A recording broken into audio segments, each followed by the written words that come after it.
What do we have here? We got sheepdogs.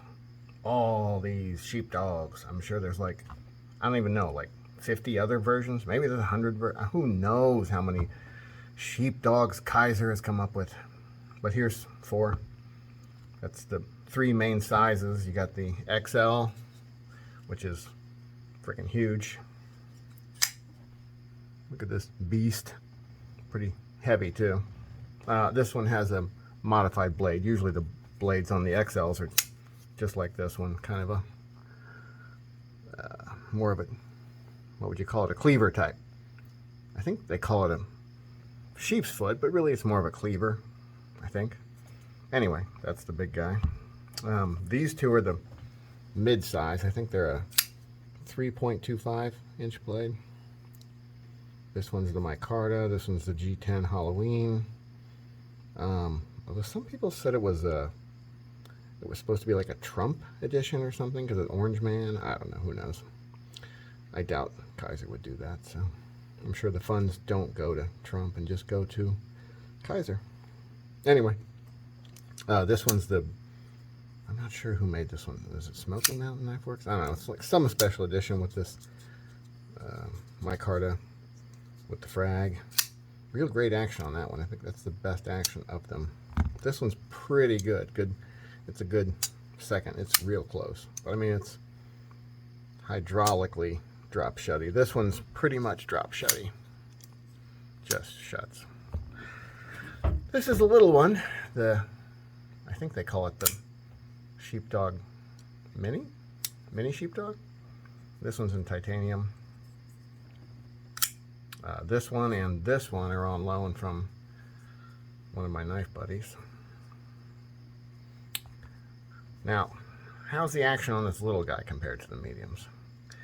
It has a fairly substantial double clutch. So you release the lock and the blade falls a little bit and then it hits that detent and then it won't fall the rest of the way. And if you mess with it enough, it'll usually pop back up into lock position. So it's kind of a pain in the ass.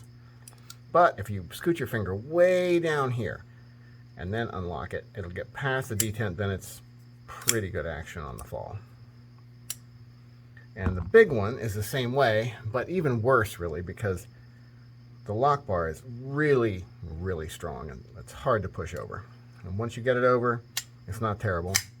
It can have that double clutch if it stops. Now let's say it stops here. Then it's, you gotta kind of smack it to get it to go down. But if you get it past that little hump, it's not bad. It's shake shutty. All right, let's see. What do these things look like width-wise? The big guy is pretty darn wide. Looking at these guys that feel pretty standard in your hand compared to this guy, this thing, it really feels fat in the hand. Very fat. Very big. It's a big man knife for sure. These guys, they just feel like standard size knife, even though they're not quite 3.5, which is what I usually use for thinking of a standard size knife.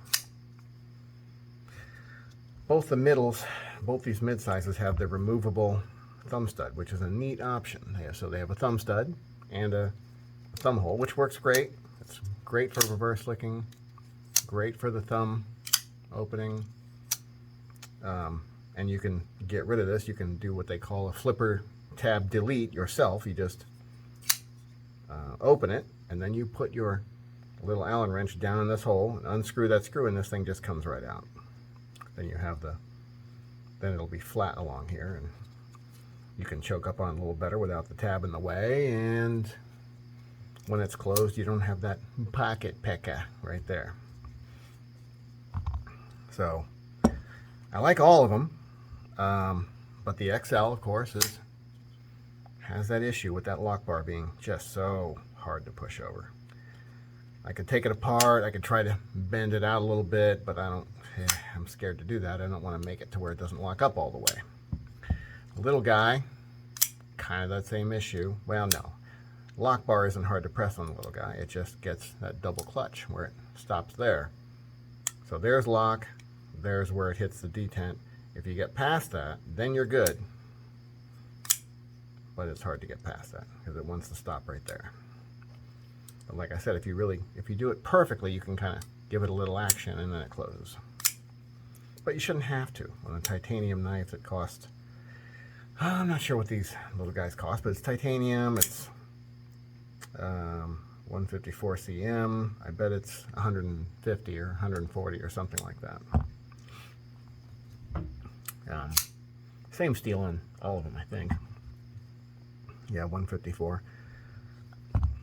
But as far as what I would recommend, as far as these two that I've messed with, they're the better of all of them. So I'd recommend a mid-size if you want just a nice, smooth folder with great action. Anyway, have a nice day.